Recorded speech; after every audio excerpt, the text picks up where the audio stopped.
한다고 그랬고요. 네. 그다음에 뭐 이 기사는 뭐 그렇게 별스럽지 않은 기사라 내가 캐치를 안 하려고 그러다가 내가 한 건데 그 백악관의 그 공식 대변인 그 사라 썬더스라는 그 여사 있죠.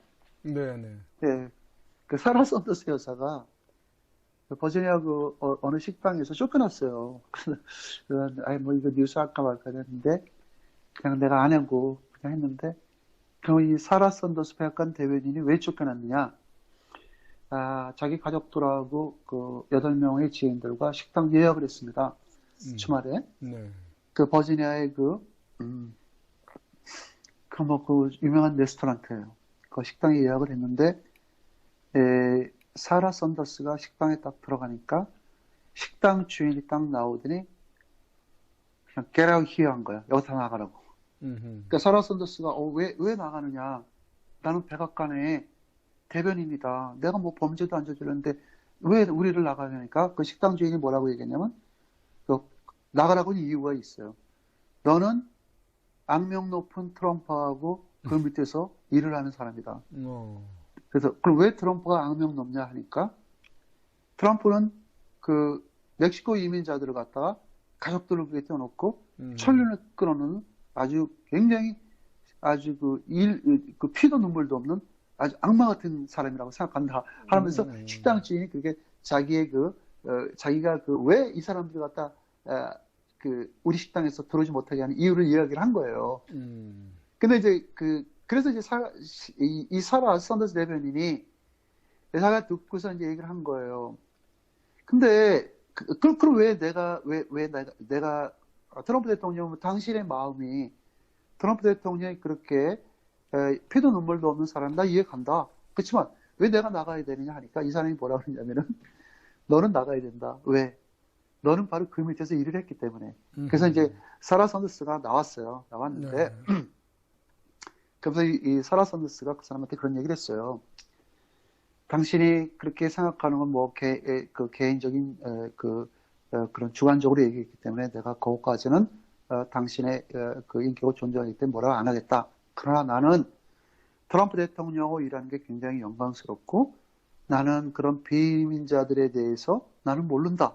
그건 대통령이 하는 일이고 내가 뭐 그렇다고 해서 뭘 그 비민자들을 갖다가 내가 내쫓는다든가 어떤 그 디스크리미네이션 그런 차별적인 그런 말을 한 적도 없고 난 단지 대통령하고 일한 것뿐이다. 이렇게 했을 때 그렇지만 난 대통령하고 일한 걸 굉장히 영광스럽게 생각하고 앞으로도 나는 미국을 위해서 일할 것이라고 이제 사건의 종말을 한 거죠. 그래서 네. 이제 그 사라 샌더스 여사가 자기가 일생일 때 식당에서 쫓겨난 건 처음이죠. 완전히 그러게, 당황하죠. 그렇겠네. 우리들도 많이 식당 갔는데 야, 너 내가 보니까 너 기분 나빠. 너 나가 그러면 굉장히 기분 나쁘죠, 그렇죠? 그렇죠. 그러니까 트럼프 대통령에 대한 반감이 같이 일한다라는 것 때문에 그 대변인까지 그런 어떤 그 수모를 당했네요. 내가 볼 때는 이 식당 주인이 멕시코 사람이야. 내가 볼 때는. 음. 멕시코 사람이니까 그러니까 멕시코 커뮤니티 사람일 거라고. 네. 그러니까 이렇게 얘기를 하지, 만약 이 식당 주인이, 멕시코가 아니고, 그런 뭐 한일 됐든, 뭐 중동계가 됐든, 뭐 그런, 프랑스계가 됐든, 뭐 어떤 뭐, 그렇게 됐다면은, 뭐 그렇게까지 그 백악관 대변이라는 그런 신원이 정확한 사람한테, 자기 식당에 와서 그런 아주 그 고액을 쓸 수 있는 사람인데, 예? 미국 백악관 대변인은 굉장히 파워크죠. 근데 그렇죠. 그런 사람을 갖다 이렇게 함부로 내쫓았다는 거는 뉴스에 나올 만도 하죠.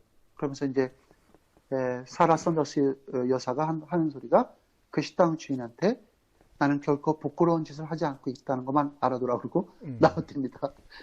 아, 참 그러네요. 그러니까 식당 주인이 내가 볼 때 너무한 거죠. 미국의 이민법이라는 거는 그러면 미국의 그런 무한정 국경 보도 열어놓고 야 멕시코 사람 이거 뭐 다 돌아 이렇게 하면 미국 사회가 어떻게 되겠어요. 범죄만 계속 그럼요. 쌓이고 네. 열리고 경찰이 충원돼야 되고 매일 그 앰뷸런스 사이렌 소리 나고 매일 총선이 나게 그렇기 때문에 이 트럼프 대통령이 이렇게 멕시코 국경을 막은 이유는 과거도 마찬가지예요. 조지 부시 대통령 때도 멕시코 보도 막았고요. 클린턴 때도 막았고 오바마 때도 막았습니다. 그러니까 인권이라는 문제를 가지고 모든 것들을 다 포용하고 덮어줄 수는 없습니다.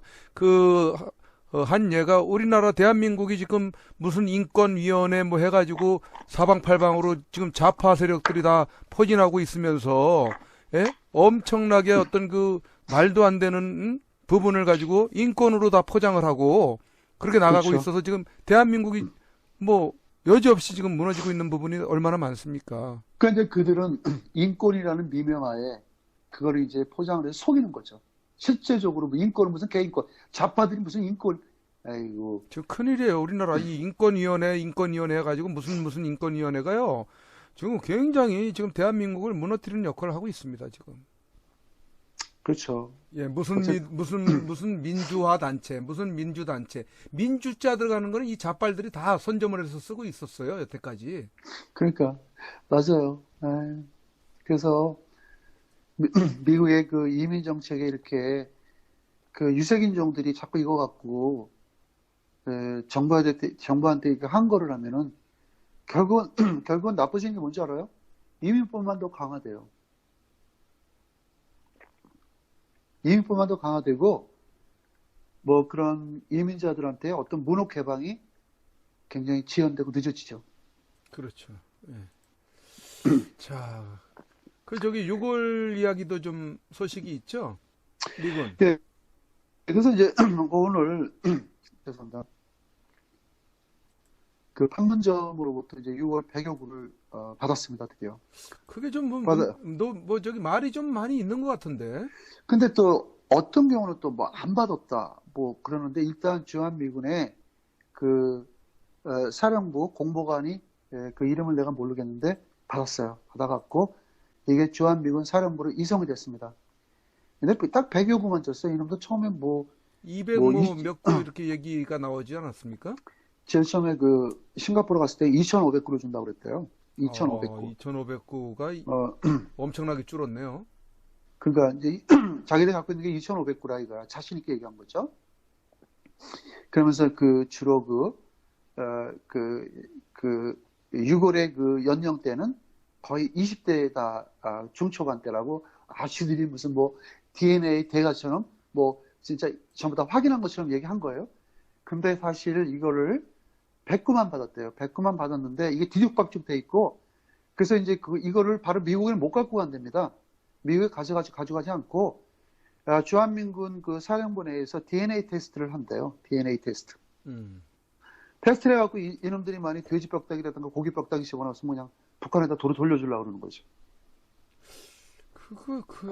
지금 뭐 좀 논란이 많이 있는 것 같은데 지금 동물의 뼈가 뭐 왔다는 둥 뭐 그런 얘기 일부 지난번에 그 북한이 약 17구의 그 유고를 갖다가 미국한테 돌려준 적이 있었어요. 그때 그 검시관이 그걸 해봤는데 거의 다 동물뼈로 나왔어요. 그러니까 북한 놈들은 자기들이 어떻게 DNA 테스트 실력이 없으면은 그냥 말이라도 혹시 우리가 그런 그 과거에 6.25 때 그런 진지라든가 그런 우리가 그 첨단 과학 장비로 해서 당시에 그 전쟁이 치열했던 곳, 당시에 그 미군이 많이 주둔한 그 자리를 뭐 우리가 확인을 해서 거기서 나왔기 때문에 어느 정도 신빙성을 갖고 이게 미군이다라는 거 이런 뭐 그런 기술이 없으면 그렇게라도 이야기를 하든가 해야 되는데 결국은 지네들끼리 그 임의적으로다 그냥 어디 가서 그냥 닭뼈다귀, 소뼈다귀 이런 거 주워갖고 줬다면은 북한은 이런 거 하나만으로 해도 아직 거짓말이 몸이 밴 거죠. 그 동물뼈 이렇게 수습하는 것만 해도 아주 애먹었겠네요. 예? 동물이라도 제대로 있겠습니까? 결국은 이 지금 100여 구가 그 주한미군 사령부로 이송이 됐다면은 아마 내가 여기서 신원 DNA 테스트를 하게 되면은 거의 뭐 주한미군이 나올까 말까 할 것 같아요. 제가 볼 땐 그렇습니다. 그러니까 미국에서도 이거를 가지고 지금 현재 큰 이슈화하진 않아요. 아직까지 확인된 게 없기 때문에. 그래도 동물뼈가 오고 그러면은 저놈들을 그냥 북폭을 해버려야지. 예? 그 트럼프 대통령이 이제 그 농락을 했으니까. 애초부터 그런 얘기를 했어요. 월남전이 됐든 그 2차 세계대전이 됐든 과거 미국이 개입된 그런 전쟁사에서 아직까지 미확인 행방불명이 된 그런 전사자들을 끝까지 찾아서 고국의 집으로 돌려보내겠다라는 게 트럼프 대통령이 자기가 네. 그런 애초에 그 취임할 때부터 그런 취임사에서도 그런 얘기를 했었고요. 그러니까 트럼프 대통령은 그런 미국을 위해서 피를 흘린 그런 전물 장병들에 대해서는 우대를 한다는 얘기죠.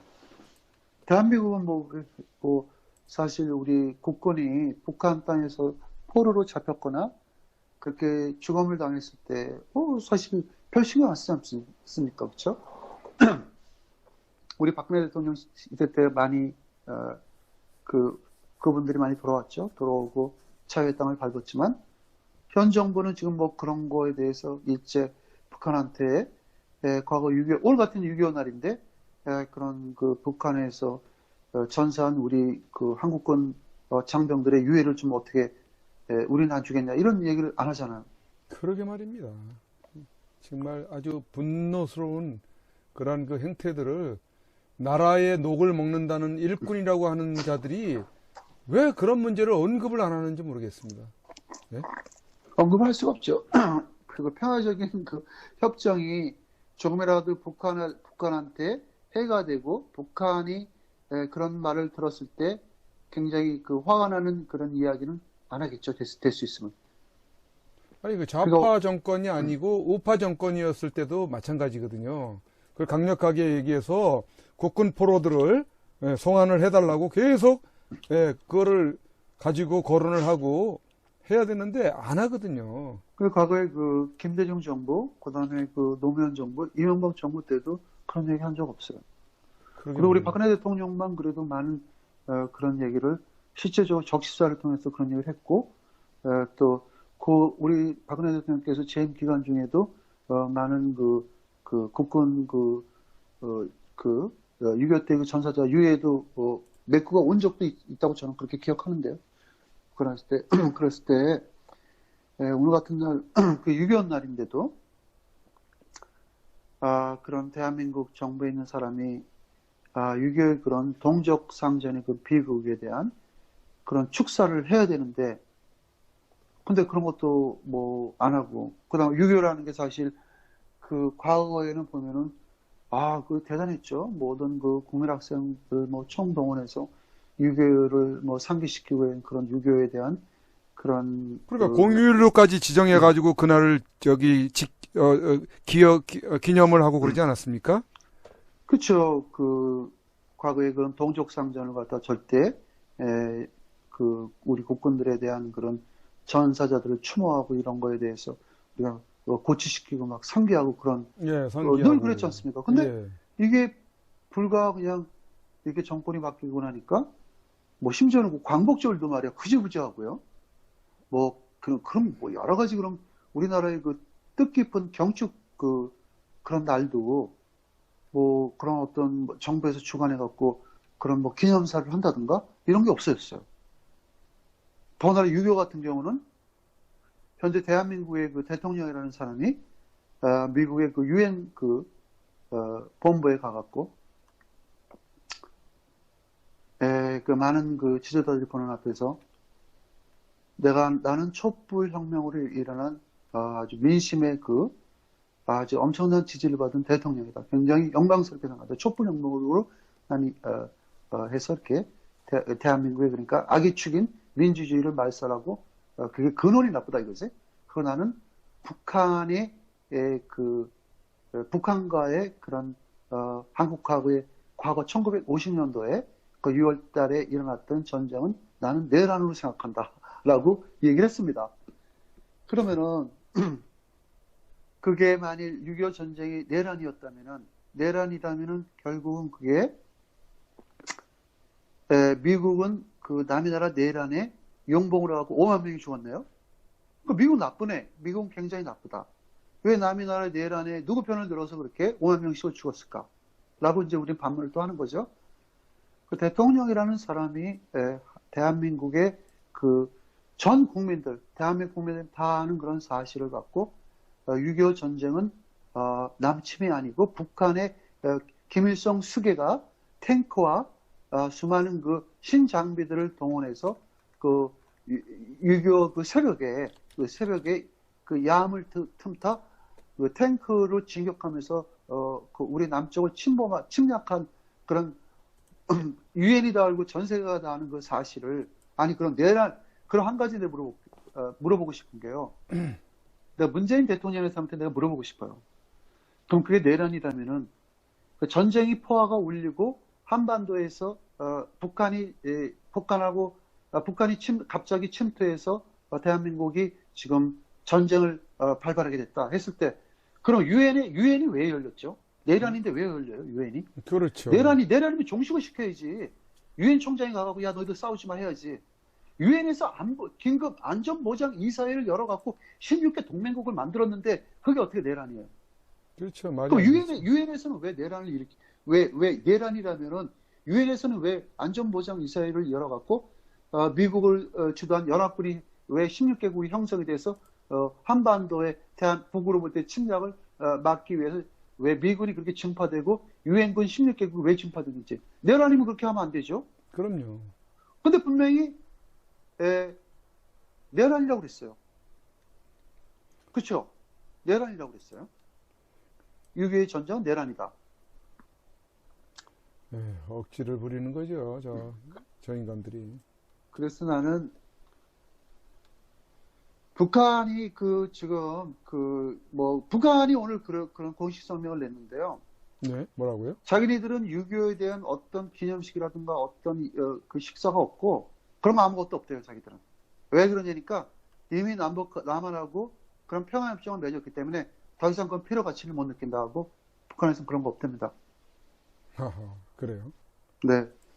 그 다음에 오늘 이게 이제 마지막 뉴스라기보다는 트럼프 대통령이 오늘 백악관에서 아주 굉장히 놀라운 또 뉴스를 하나 냈습니다. 북한 김정은한테 보내는 메시지인데요. 네. 트럼프 대통령이 이제 오늘 이야기입니다. 지난 2월 10일 날 회담 이후 아무런 진전도 없는 그런 비핵화의 북한의 침묵에 대해서 트럼프 대통령이 얘기한 거예요.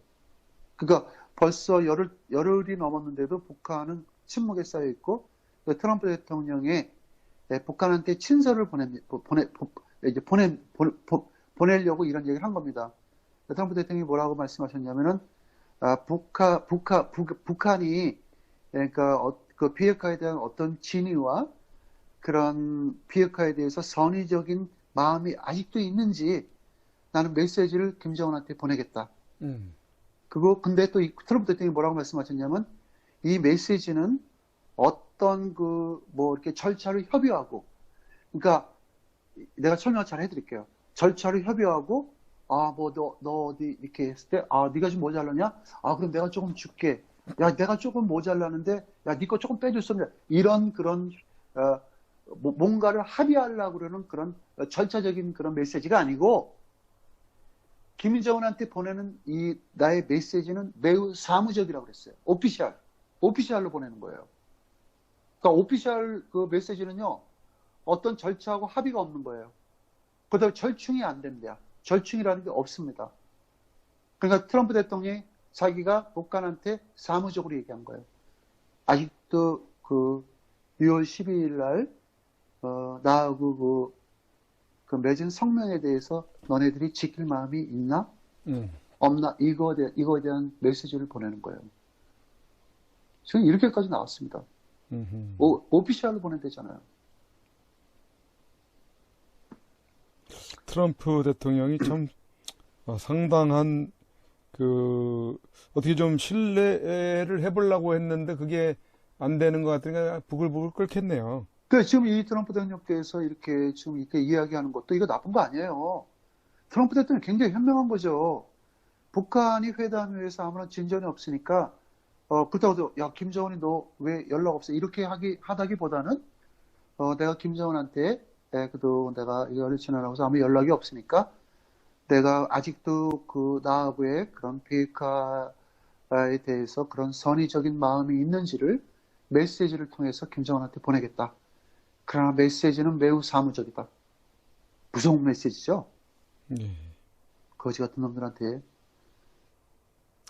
그래서 이제 트럼프 대통령이 여러분 아직도 많은 사람들이 트럼프 속았다. 트럼프 대한민국 국민들이 다 믿지도 않는다. 트럼프 헛소리 하지 말고 금방 이제는 꿈에 썩게라 별 얘기 다 하잖아요. 근데 적어도 어느 같은 날 6.25 날이죠. 네. 미군들 5만 명이 죽었습니다. 대한민국에서. 네. 5만 명 죽고 약 150만 명이 그 동족 상조를 위해서 우리 국민들이 죽었죠. 거의 200만 죽었죠, 아마. 그랬을 때 우리가 우리가 생각할 때 미국이라는 나라를 우리가 생각 안 할 수가 없잖아요. 그럼요. 베트남 국민들도 미국한테 고맙게 생각합니다. 거기서도 미군 전사자가 5만 명 죽었어요. 우리 대한민국 국군이 베트남 전쟁에서 5천 명 죽었습니다. 젊은 군인들이. 미군도 5만 명이 죽고. 그러면은 지금 이런 유튜브 정도 볼 정도의 세대는 기성세대로 저는 알고 있는데 그들이 젊은 이들이 만약 그런 생각을 갖고 있다면 어느 정도 이해가 가는데 기성세대는 어느 정도 그런 공산주의 이론이 어떻고 북한이 어떤 대한민국한테 어떤 짓을 했고 미국이 한반도에서 무슨 일을 했는가를 어느 정도 알 거 아니에요. 아무리 공부를 안 했어도 알잖아요. 대충 미국이 어떻다는 걸. 근데 아직까지도 깨어나지 못하고 트럼프는 이미 다 끝났다. 대한민국 국민은 트럼프 안 믿는다. 트럼프는 뭔가를 속이고 있다. 이런 식의 생각을 갖는다면은 결국은 이것이 미국을 그렇게 우리가 비난하고 미국을 갖다 이렇게 못 믿고 그런다면은 우리 그럼 뭘 어떻게 하자는 거예요? 방법이 없잖아요. 오직하면 민주당 총장님이 트럼프 대통령 각하에 대한 경례. 대한민국 대통령이 없잖아. 없으니까 트럼프 대통령을 대통령으로 생각하고 경선하는 건데 트럼프 대통령이 뭘 잘못했습니까? 트럼프 대통령 오늘들이 이런 얘기 했잖아요. 김정은이가 아직까지도 그 사람들 나보러 간결하게 얘기를 안 한다. 어떤 방송을 들어봐라. 그 방송을 필독을 하면은 방송하는데 진행이 매우 좋겠다. 여러분, 내가 화 안 낼게요. 내가 제일 싫어하는 소리가 뭔지 압니까? 예. 내가 볼 때 트럼프 대통령이 대한민국을 버리면은 트럼프 대통령이 미국이 우리한테 동맹을 깨는 거예요. 북한 땅에다가 주한미군 2만 8천 명 갖다 옮겨놓고 중국하고 손잡고 러시아하고 손잡고 그렇게 되는 거겠죠.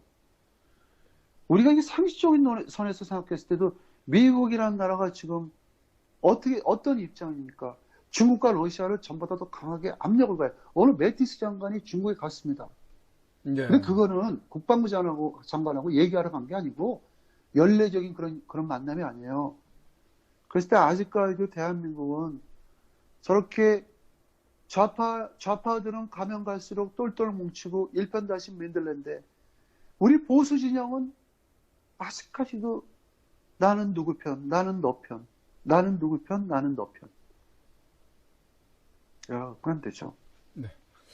보수는요, 한 가지 했다. 북한 때려붙이고 미국이 빨리 우리하고 좀 손을 잡고서 북한 문제 해결해주고 박근혜 대통령 청와대로 복귀하는 그것밖에 없어요. 우리가 홍준표를 밀면 뭐 할 거고 김성태를 좋아하면 뭐 할 거고 누구를 좋아하면 뭐 할 거고 트럼프를 욕하면 뭐 할 겁니까? 그럼 주한미군 철수하기 바래요?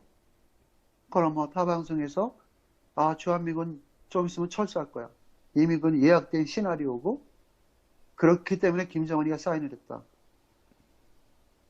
그렇게 설사했더라도 우리는 하지 말라고 오히려 그렇게 안 된다고 얘기를 해야 되는데 그렇게 될 것이다라고 얘기하면 그렇게 됐대. 이렇게 생각하는 게 아직까지도 깨어나지 못한 보수의 사람들이 이렇게 많은 사람들이 이렇게 진짜 막 농공행상적으로 다 생각을 한다면은 그러니까 우리가 태극기 집회가 점점 줄어든대잖아요. 지난번에 황 선생님이 그런 얘기를 했고. 예. 맞습니다. 이거 어떻게 할 건데요? 아주 상당히 좀 염려스러운 그런 대목이거든요. 또 좀 추스려 가지고 또 다시 힘을 내야죠, 뭐. 그게 너무 그 보수, 물론 다 보수인데, 내가 늘 얘기하는 게, 대한민국 그 좌파 빼놓고 다 보수예요. 좌파는 얼마 안 될 것 같아요. 제가 볼 때 좌파의 그 비율은 우리 보수보다 적어요. 근데 그렇죠. 아직까지도 그 보수의 그 마음이 뭐냐면은, 그냥 내 자신이 그냥 내 자신이 피곤한 거야. 네. 아니, 나까지 뭐 꼭 소리 질러야 되나? 나까지 뭐 그 태극기 들으면 뭐해? 나는 마음은 보수야. 네. 그렇기 때문에 나는 내가 안 가도 뭐 가는 사람이 다 해결하겠지. 그거 안 돼요. 맞습니다. 그 세라는 건 줄어들잖아요. 같이 해야 돼요. 결국은 그 마음을 그렇게 갖고 있는 사람들은 결과적으로는 문재인 정부를 흠모하고 거기에 추종돼서 결국은 따라가게 돼요. 그거 원래 그렇게 되는 겁니다. 그게. 왜냐하면 태극기를 들고 열렬하게 보수의 입장을 대변하는 국민들은 문재인 정부가 어떤 안건을 내놓고 어떤 그 의제를 내놓으면 사사건 100% 반대예요.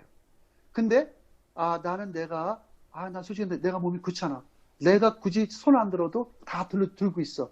이러는 사람들은 문재인 정부가 무슨 짓을 하고 무슨 뭐 어떤 국민들한테 반하는 그런 안건을 제시해서 국회에 통과를 시켜도 아이 뭐 내가 안 막아도 다 맞겠지 이런 논리면 그냥 넘어가는 거죠.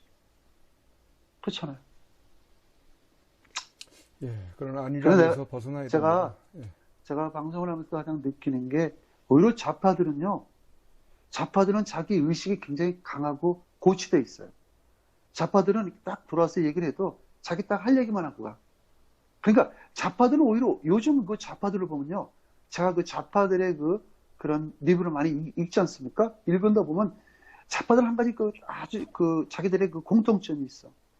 끝까지 좌파들 자체에서는 어느 로고 단체가 없어요. 다 똑같아요. 그들은 다 통합된 상태야. 자기들 자신끼리는 절대 어떤 거를 험고하거나 그렇게 상대방한테 함부로 그런 얘기를 안 해요. 오로지 그들은 우리 보수들한테만 그렇게 강하게 그런 아주 터무니없고 압력적인 그런 말투지만 그들 나름대로엔 굉장히 그런 좌파 일개개인이라도 어떤 좌파의 특성이 거기 이렇게 그들은 거기에 이렇게 안정적으로 일종의 세력화가 된 거예요. 보수는 그냥 같은 보수라도 그냥 조금 저 사람이 눈에 가시면은 욕하고 저 사람이 조금 꼴보기 싫으면 막 비난하고 저 사람이 뭔가 좀 잘 되면은 그냥 괜히 와갖고 시비 걸고 그게 바로 우리 보수예요. 보수. 그런 사람들이 많기 때문에 참 우리 보수 참 너무 솔직히 내가 좀 더 얘기할게. 솔직히 나는 방송을 하면서 될 수 있으면 내가 보수에 대한 그런 얘기를 안 하려고 그랬는데 이제는 한계가 왔고 지금 대한민국이 이렇게 좌파하고 보수하고 분열하면 나는 어떤 맥락에서 보면 좌파들이 성공할 수밖에 없는 대한민국의 현실입니다. 좌파들은 똘똘 뭉쳤어요. 좌파들은 어떤 이견이 있어도 자기들끼리는 절대 싸우지 않습니다. 그래서 우리가 그런 보수가 그렇게 태극기를 흔들고 안 들고를 떠나서 서로가 비난을 하고 서로가 그러니까 아무리 내가 뭐 미국에서 나오는 뉴스를 설명을 하고 100% 해도 그런 사람들은 그게 뭐냐면 개소리지. 일종의 트럼프가 뭐 이미 다 깨빡쳤는데 무슨 뭐 개소리 떠냐 이런 논리로 얘기하는데요. 아직 시간이 많이 남고 북한에 비핵화는 결코 북한 임의대로 안 가고 아무리 중국하고 러시아하고 한국이 손을 잡았다 하더라도 트럼프 대통령을 배제한 비핵화는 있을 수가 없는 일이죠. 오늘 싱가포르 정부가 지난 회담 때 그러니까 지난 회담이라는 건 뭐냐면요. 6월 10일 날 센토사의 호텔에서 미국과 북한의 회담에 했을 때 들었던 경비가 약 1,200만 불. 그럼 얼마? 아니 1,200만 불. 한국 돈은 120억이죠. 네. 120억이나 들었다고 오늘 발표를 한 거예요. 지난번에. 근데 120억? 120억. 와, 너무 많죠. 무슨 120억이에요. 참. 불과 반나절한 건데, 호텔비가 무슨 뭐 10억씩이야? 그리고 아, 싱가포르의 그 총리가 뭐라고 얘기를 했냐면 그 내역을 발표했는데, 이제 의전비라든가, 아니 뭐 식사, 그 다음에 주거비, 이런 거, 호텔 주거비 이런 거를 포함해가지고 모두 120억이 들었다고 얘기를 했어요. 아니, 근데 말이 안 되는 게, 호텔비가 얼마인데, 그거까지 하룻밤 잤나? 그 호텔비 내가 알기는 뭐, 최고 비싸봤자 5천 불인가, 600만 원인가 그걸로 알고 있거든요. 그리고 그 식사비라고 해봤자, 뭐, 연회석하고 그러면은, 그 뭐 일종의 캐터링식으로 할 텐데, 캐터링식으로. 그래봤자 뭐 한 1억 잡읍시다. 뭐밥 3끼 먹는데. 1억 더 나올래나?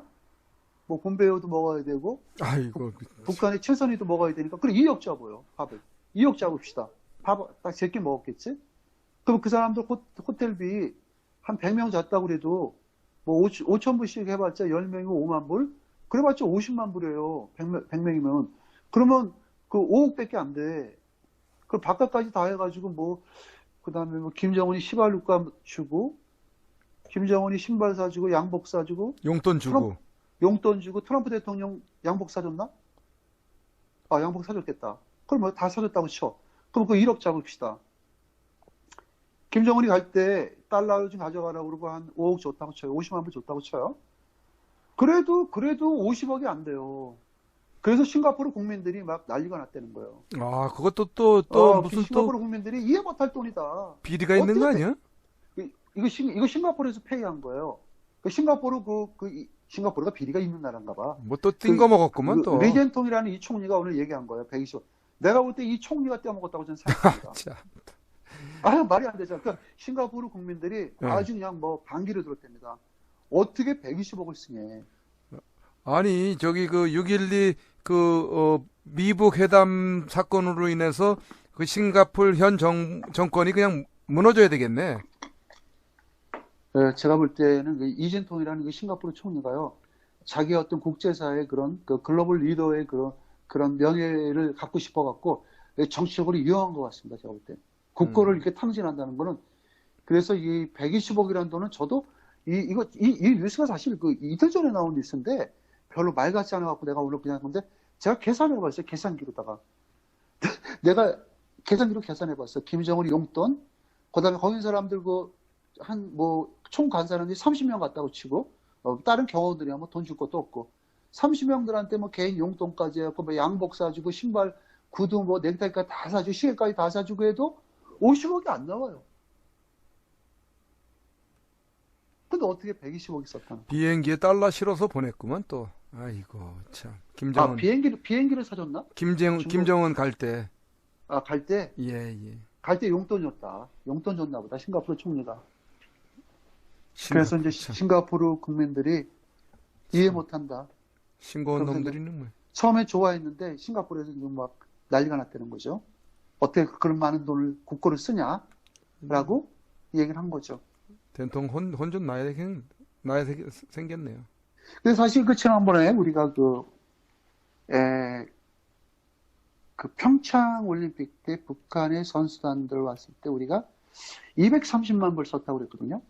그 미국 신문에 나왔던 건데 230만 불이면은 약 23억이에요. 그럼 23억이 들어가나요? 북한 선수단 불과 10명밖에 안 왔는데? 그것도 저기 또 뭐 순수하게 북한 선수단한테 준 돈이 230억 응? 들어갔대요. 북한 선수단을 23억. 그러니까 23억이 들어갔다는 거죠. 23억. 그러니까 예, 23억. 선수단 데려오느라고 한국에서 먹고 잡고 하는 그 총 비용이 23억. 그것도 좀 비리가 있어 보이는데 말입니다. 그다음에 옛날에 그 김영철이 그 개수 왔을 때, 그때 아니다. 김정은 그 여동생 있죠? 김여정인가? 예, 그 김여정. 친구가 그 우리나라의 그 유명한 호텔에서 잘 때 호텔비만 약 3억이 나왔다는데 그것도 맞습니까? 3억 그렇게 비싼가요? 참 채채뿐이 안 나오네. 대한민국 호텔 떼돈 보네. 그래. 그러니까 사람에 따라서 값도 1억이 되고 5억이 되고 그러나 봐요. 그렇죠. 호텔에 들어올 때. 그렇게 되는 거죠. 딱 보고, 너 뭐 하냐, 그러면, 너는 그냥 50만 원만 내. 보통 그 5성급 호텔 50만 원, 40만 원 밖에 안 해요. 500불에서 한 400불 밖에 안 합니다.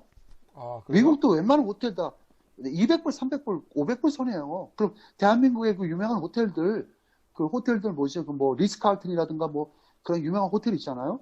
뭐 근데 가봤자 A급 호텔이라고 그래봤자 50만 원 뒤집었어요. 그런데 어떻게 그런 뭐 고위급이 북한에 그런 괴수가 왔는데 어떻게 호텔비가 2,500만 원씩이나 되는지 그냥 뭐 그냥 넘어가죠. 뭐 싱가포르에서 뭐 100억을 쓰든 1000억을 쓰든 그냥 넘어가죠. 그런 이제 그 정도만 알고. 그렇죠. 그다음에 그 넘어가면은 예. 그 사우디아라비아 여성이 드디어 밴을 운전을 하기 시작했습니다. 야, 그 밴을 샀대요, 밴. 그 밴을 사가지고 자. 그 여성이 드디어 운전을 해갖고 이게 지금 전 세계적으로 엄청 지금 아주 토픽이 됩니다. 굉장히 막 셀레브레이션해지고 축하해지고 그 얼마나 좋겠어요, 그렇죠? 그러게 말입니다. 그래서 이제 사우디아라비아도 이제 전부 여권 시장이 생겨되지 않느냐 하고 근데 이분을 보니까 아직까지는 그 시작 같은 걸 뒤집어 썼네요. 그냥 눈만 가리고 눈만 내놓고 쓰는 히잡도 있고 뭐 부르카 예, 그런 것들이 있는데 운전할 때는 저 부위까지 얼굴 부위는 드러내도록 해도 되는 허용을 거예요? 해줬나 봐요. 그래요. 왜냐하면 앞을 봐야 되니까. 예. 그렇죠. 이제 그래서 사우디아라비아 여성이 드디어 이제 자기 차를 사갖고 했고요. 그 다음에 이제 오늘 그 6.25 그 경축 행사를 했네요. 한국의 이낙연 총리가.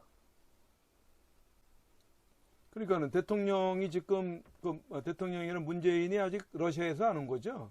네, 그 대독을 했는데 오늘 그 이낙연 총리가 뭐라고 얘기했냐면은 북한하고는 잘 지내기 위해서 그런 그 군사적 긴장을 완화하고 우리가 그 남북한의 판문점 그 이북 인왕가 일대에 그렇게 집중포화된 그런 위협적인 무기들을 전부 이동하자는 제안을 했네요. 과연 그게 될지 안 될지는 모르겠습니다. 저도.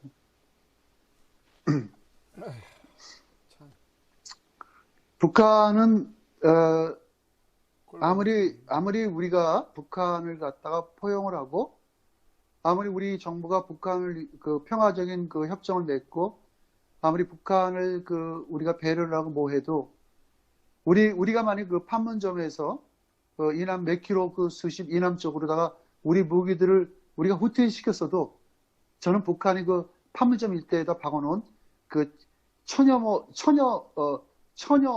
개의 그 방사정포가 절대 그들이 이북 쪽으로 저는 빼지 않는다고 봅니다. 안 빼고 말고죠. 절대 안 뺀다고 봅니다. 네. 저는. 그들은 뭐냐면은 우리는 걱정하지 마라. 우리는 너네들 공격 안 한다. 어차피 적화될 거니까. 우리 여기 있어야 되고 너네만 무빙해라. 이제 그런 얘기를 하는 거겠죠. 저 북한의 저 괴수들은 절대 자기네들의 그런 그 대한민국 수도권을 갖다가 불바다로 초토화시킬 수 있는 그런 화력들을 저는 절대 북한 놈들이 남쪽은 옮길지 몰라도 북한 놈들은 절대 저는 옮기려고는 절대 생각 안 합니다. 문재인도 러시아에서 왔다네요. 왔는데도 저 행사에 참석을 안 했구만요. 왜냐하면 벼룩이도 낯짝 있지. 왜냐하면 그 행사를 하게 되면 북한에서 욕할 거 아니야. 뭔 말을 해야 될지. 그러니까 예를 들어서 그 한반도의 그 동족 상전의 비극인 그 북한이 탱크를 몰고 도발한 침략 전쟁을 내란이라고 그랬잖아요. 내란이라고 그러지 않았나요? 내란이라고 유엔에 내란이라고 그런 것 같은데. 얘기, 있었죠. 있은 게 아니라 내란이라고 영상도 있어요. 내란이라고 얘기한 거. 그러니까요. 그 영상이 뭐라냐면 촛불혁명으로 난 대통령이 됐다. 그러면서 그 영상이 있습니다. 유튜브에 있어요. 촛불혁명으로 대통령이 된 게 아니고 부정혁명으로 대통령이 됐다고 얘기했죠. 그러니까 어쨌든 부정혁명으로. 그때 유엔에 가서 이제 연설을 하는데 나는 촛불혁명으로 대통령에 대해서 매우 국민들하고 막 그렇게 나가고, 한반도의 그 6.25 전쟁은 내란이었기 때문에 그거는 뭐 크게 북한을 갖다가 뭐, 어쨌든, 그러니까 이제, 그 이낙연이라는 가방모치 총리를, 대독시킨 거겠죠. 또 총리는 북한하고 잘 지내자. 잘 지내야 되겠죠. 근데 폼페오 그 장관이 이제 그 얘기를 했는데, 계속 그런 얘기만 한다. 비핵화 실패 시 강한 제재로 돌아갈 것이다. 어저께도 뭐 북한을 공격하겠다. 뭐 계속 그런 얘기가 나오잖아요. 성공하면은 인권 개선 가능성도 커진다. 그러니까 이런 얘기만 들어도 북한이 기분 나쁜 거야. 왜냐면은, 봐요. 폼페오가 얘기했어요. 북한이 비핵화를 안 하면은 강한 제재만이 남는다. 강한 제재라는 거는 유엔 제재를 포함한 군사적 행동, 밀리터리 액션, 군사 행동까지 포함이 된 거예요. 그럼 또 여기 이렇게 얘기하잖아요. 근데 만약 비핵화를 북한이 진정으로 한다 그러면은 관계 인권 개선 가능성도 커져. 그러니까 돈 준다는 얘기는 안 하는 거야. 그러니까 북한이 생각할 때, 아니 저 사람은 맨날 얘기를 하는데 우리가 비핵화를 하면은 비핵화를 하면은 어떤 그 체제 보장 이런 거는 가능할지 몰라도 돈은 또 안 줘. 그 한다는 말이 또 비핵화를 안 하면 우리 죽인다 그러고, 비핵화를 해도 비핵화를 또 하게 되면은 우리가 지금 내가 이렇게 탄압하고 있는 북한 주민들의 인권 개선이 많이 개선될 것이다. 그럼 결국은 뭐냐 이거, 난 돈 안 주고 나만 갖다 이렇게 계속 모든 거 다 내주고 너네들은 그냥 니네들 그 무기 다 뺏고 나를 죽이려고 그러는 거 아니냐라는 북한의 그런 김정일의 그 생각이겠죠. 지금 이런 얘기 들어보면은. 그랬을 때 북한의 강한 그 압력. 그러니까 이제 폼페오 장관은 그런 얘기를 하는 거죠. 그 인터뷰 MSNBC에서 인터뷰를 했는데 뭐라고 했냐면, 트럼프 대통령이 분명히 말했다는 거예요. 협상이 잘 될 것이라는 판단이 틀릴 수도 있다고. 그러면 트럼프 대통령이 이건 말 바꾼 거 아닙니다.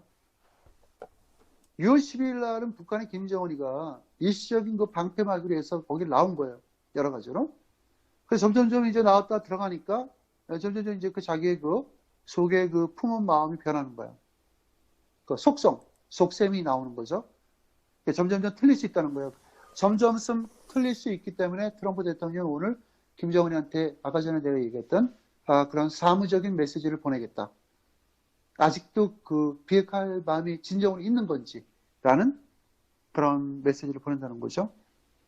그러면서 이제 폼페오 장관은 북한이 비핵화를 해야만 이 문제가 끝날 것이고, 이 문제는 과거 때처럼 그렇게 쉽게 그렇게 번복되는 그런 사안도 아니고, 돈 준다는 얘기는 전혀 안 했고, 북한이 비핵화를 하면 인권 개선도 된다. 그러니까 북한이 이런 얘기 들으면 폼페오 욕 많이 하겠죠. 예, 그래요. 참. 그 다음에 이제 트럼프 대통령이 대중국 발언을 오늘 또 했습니다. 트럼프 대통령이 아주 잘하고 계시는 게, 이 중국 놈들은 이렇게 계속 맞아야 돼.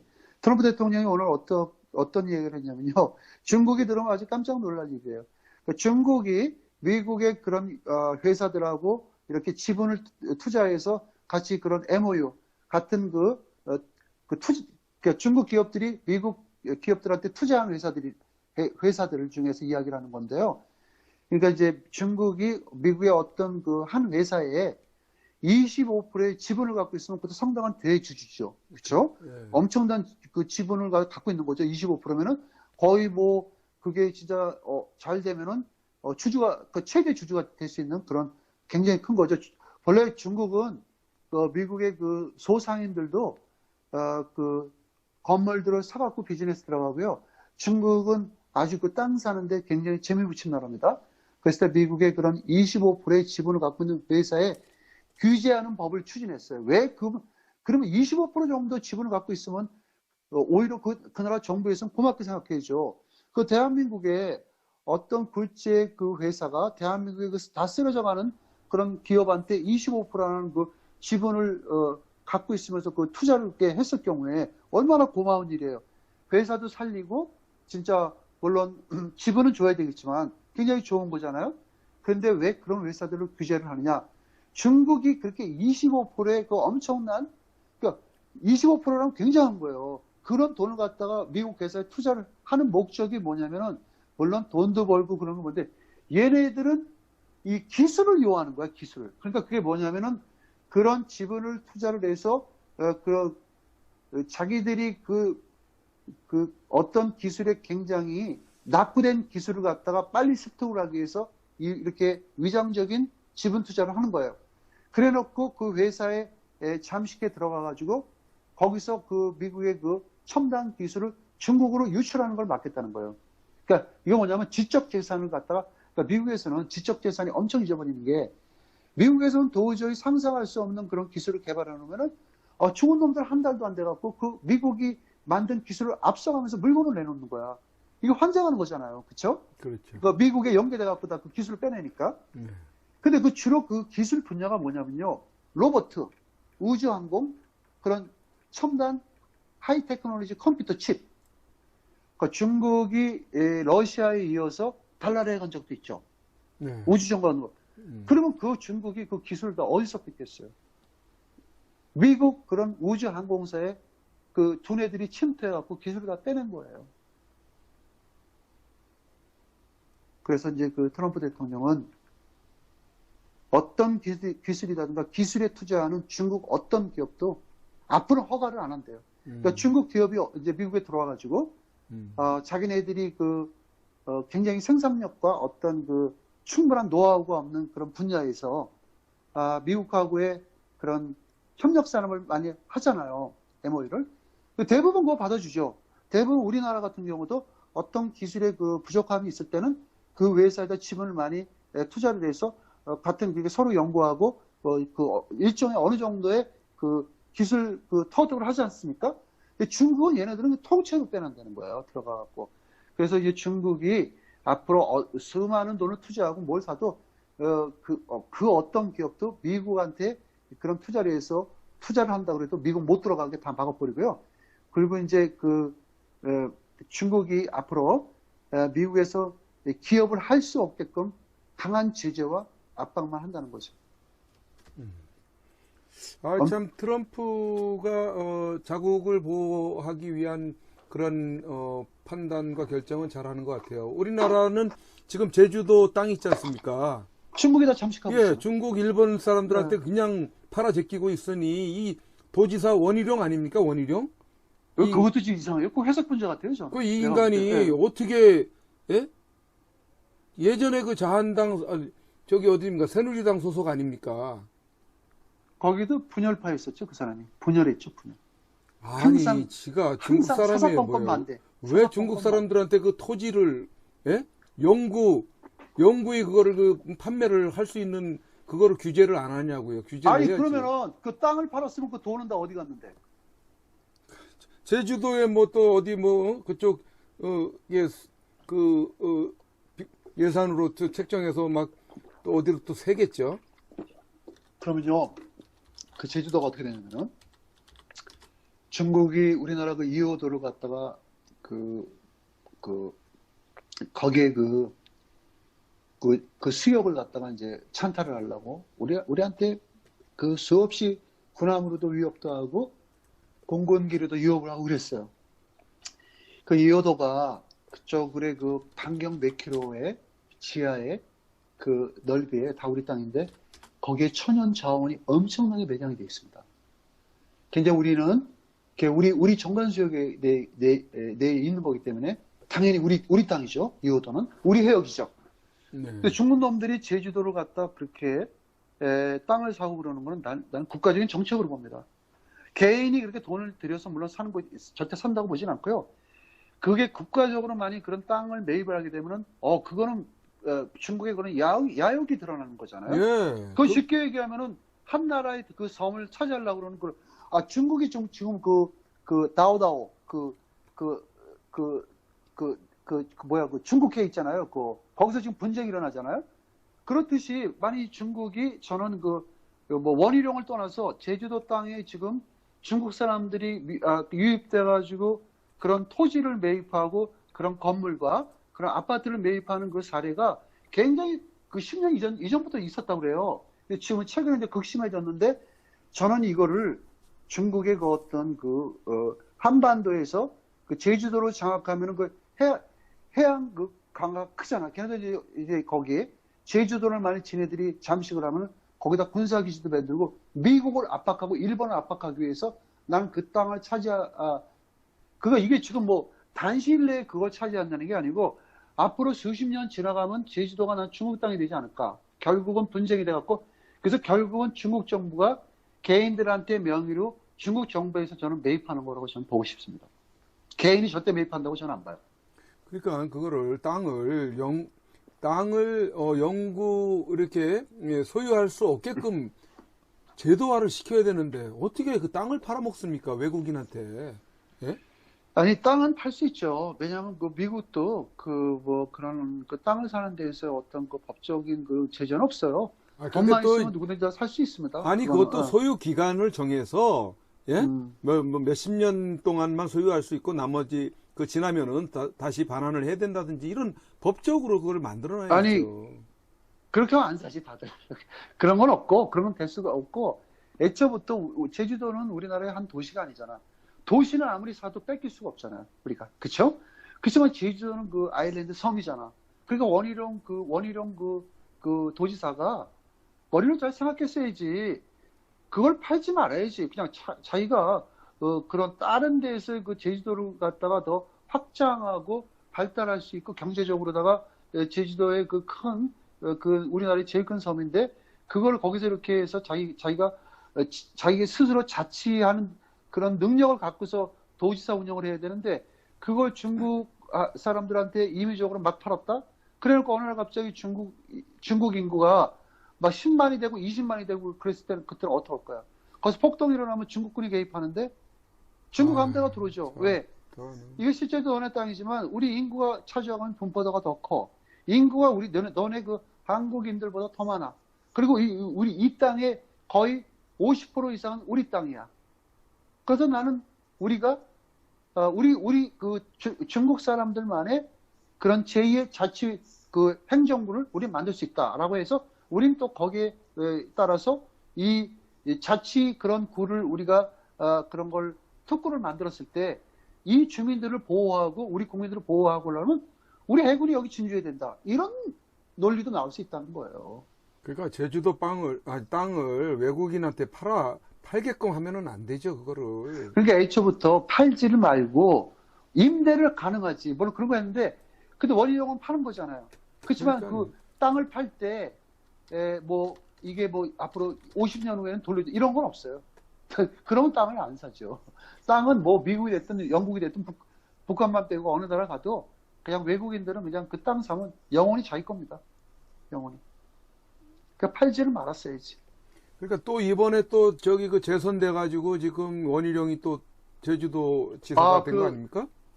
예. 예, 이게 또 뭔 짓을 할 줄 어떻게 알아요? 지금 제주도 땅 다 넘어가게 생겼네요, 외국인한테, 중국인한테. 그러면은 만일 그 원희룡이라는 사람이 또 그 정책을 또 계속 유지할 거 아닙니까? 연임을 한다 그러면 계속 팔아먹게 되면 그 땅은 완전히 중국 놀이터가 되고요. 그렇게 되면 중국 항공사들이 거기 취업을 많이 하고, 중국 놈들이 내가 볼 땐 제주도를 이용해갖고 또 더 많은 돈을 벌 수도 있어요. 그런 관광 산업에도 뛰어들 수도 있고요. 중국 인구가 많으면 중국 관광객들 뭐 한국 사람 보고 갑니까? 자기들 나름대로 그럼 중국에, 제주 땅에는 아마 중국 사람들 관광 그런 여행회사도 많을 것 같고요. 거기다 중국 놈들이 거기다 호텔도 엄청 지어놓을 거고, 거기다가 중국 놈들이 그런 수산업 같은 것도, 자기들이 한국 정부, 한국하고 연계가 안 된 그 독립적인 그런 또 뭐 이런 수산협회라는 걸, 기구를 발족해서 그런 또 해양 자원을 갖다가 싹쓸이 할 수도 있고, 이건 굉장히 제가 볼 때는 앞으로 중국이 한 20년 후라든가 30년 후에는 제주도에 그 분쟁이 생길 가능성이 많을 것 같아요. 중국이 그때는 힘의 그 어떤 그 권력이 근데 그 전에 중국이 미국한테 이제 거의 사멸이 되겠지만 제 생각은 북한이 된다. 제주도 도지사가 그렇게 이제 땅 파는 거를 그런 투기 그런 거를 이제 그만을 해야 된다고 저는 보고요. 중국 사람들이 제주도에 그렇게 많은 그 수의 사람들이 유입이 됐을 때 결코 제주도는 굉장히 위험하다는 거죠. 그건 중국 영해가 될 수 있고 제주도 앞바다는 그렇게 되면 늘 명목상 자기들 그 주민들을 원주민들을 보호한다 해서 군대도 막 출몰할 수도 있고 무지하게한 그 중국 항공사들이 막 그냥 제주 땅에다가 엄청난 그 관광 투자를 해놓으면은 결국은 뺏기죠. 그리고 중국 놈들이 그 수가 넓었을 때 그 엄청난 그 시민이 유입되고 중국 인구가 수십만이 됐을 때 제주도 사람들 괴롭히면 어떡할까요? 중국의 득세로 인해서. 거기 그 삶의 터전도 중국 놈들이 뭐 예를 들어서 뭐 거기에다 옷장사 뭐 식당 여러 가지 다 했을 때 막 중국의 그 인해존술 박리담면이 나오면은 결국은 제주도 사람들이 본토 원주민들은 중국의 그런 장사술에 결국 따라가지 못해서 못 따라가죠. 결국은 다들 그런 비즈니스도 접어야 되고 중국에서 도저히 살 수 없고 중국에서 제주도에 더 나와야 되겠다라고 그런 날도 올 수 있다는 얘기를 저는. 미국의 그 뉴욕의 맨하탄이 중국 사람들이 빌딩 거의 많이 갖고 있습니다. 퀸즈에 가면은 중국 사람들이 웬만한 빌딩을 다 갖고 있어요. 미국에. 한국 사람들은 빌딩이 없어요. 우리나라 사람들은 빌딩을 안 삽니다. 참, 우리나라 참 걱정이 많습니다. 많아요.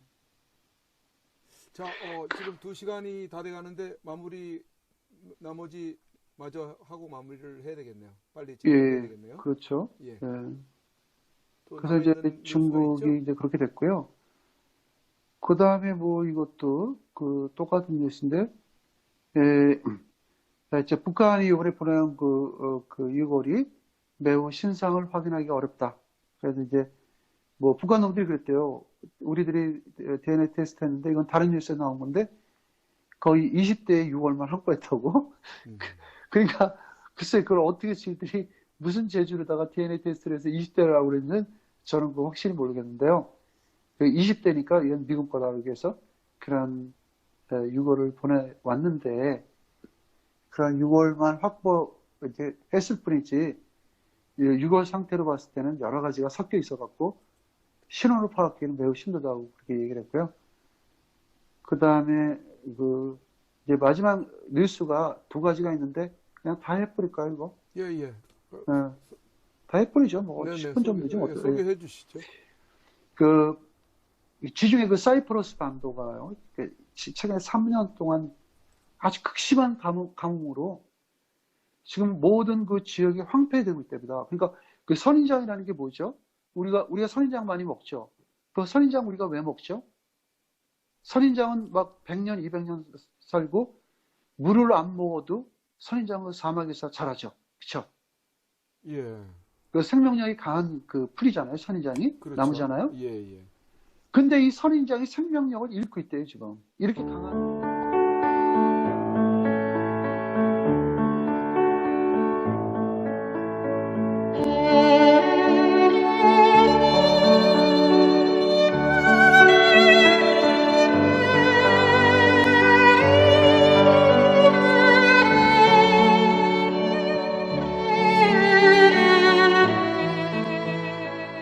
2018년 5월 31일 손상대 애국집회 사회자께서 출소하시던 날 아직도 여전히 저 담장에 갇혀 영어의 몸으로 계시는 박근혜 대통령님이 계시는 아주 가까운 지근 거리에까지 가보았습니다.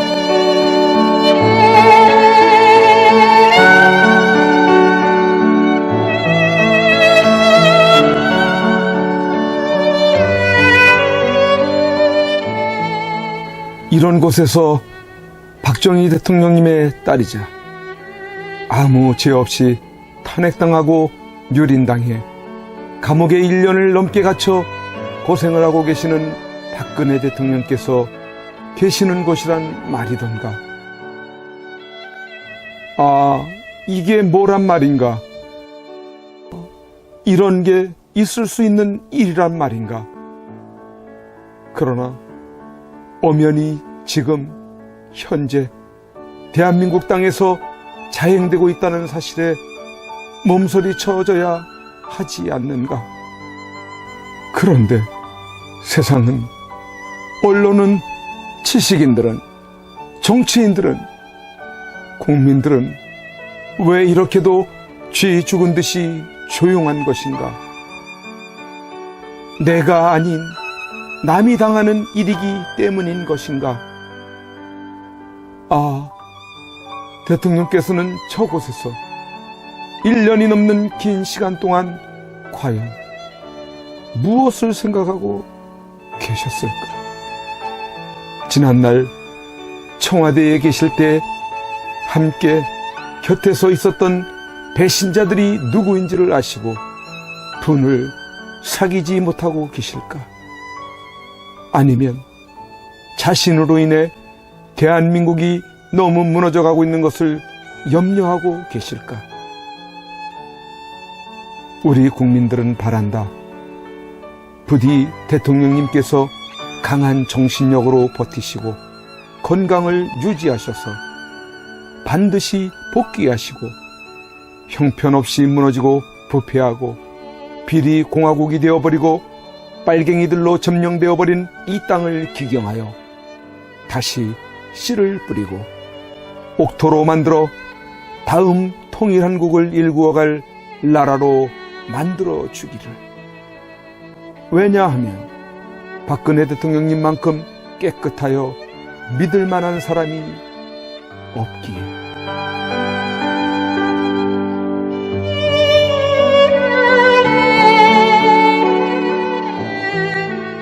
이제 내려가야 한다. 내려가기 전에 대통령님께 이렇게 외쳐본다. 박근혜 대통령님! 옥체를 보존하십시오! 선구자 방송입니다! 보내드리는 엽서를 통해서 힘을 내시고 대통령님의 결백이 밝혀질 것입니다! 멀지 않았습니다! 더 꿋꿋이 버텨주시고 많은 국민들을 통해서 많은 엽서를, 더 많은 편지를 보내드리도록 그렇게 힘쓰겠습니다. 건강을 지켜주세요. 안녕히 계세요.